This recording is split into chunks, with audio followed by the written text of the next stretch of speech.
David England, a senior lecturer in computer science at Liverpool, John Moores University, and this is Samurai Tree. Specifically, it reminds me of early computer graphics work in L systems and kind of fractal geometry, where people use algorithms to generate art, which creates specific repeating, diminishing patterns. There is a sense of the geometry and the colour and the movement, and there's a sense of, with L systems and similar techniques of it, kind of, you can see it disappearing on itself into more detail. Well, I think, again, specifically, I'm aware, or most people in computer science are aware of these different fractal algorithms or L system algorithms which are used to generate images like this, and which have been applied more recently to generate more naturalistic scenes. Well, I guess it doesn't present anything new to me. It represents an older approach to the kind of generative art. Yeah, there are no real analogies. I look at it purely as image. I don't see any representation in it. I call it maybe still life with L systems.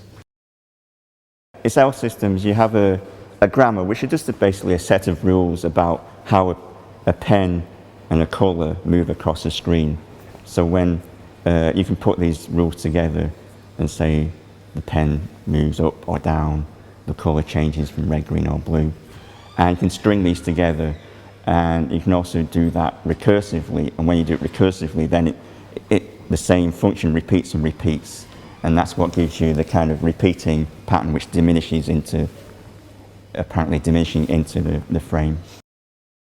I guess a lot of artists try to set themselves up with constraints and rules and challenge their own practice. I guess Mondrian is one of the earliest examples of that.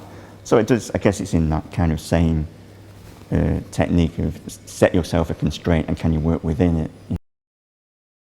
I like it for the colour, its use of rules and the geometry.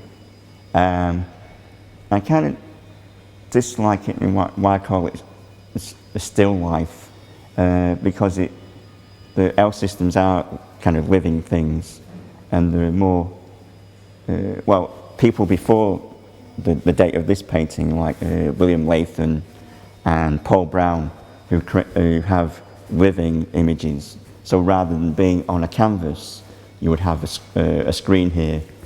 So Paul Brown's piece, using techniques like L systems, would have an image which would be evolving in front of you very slowly.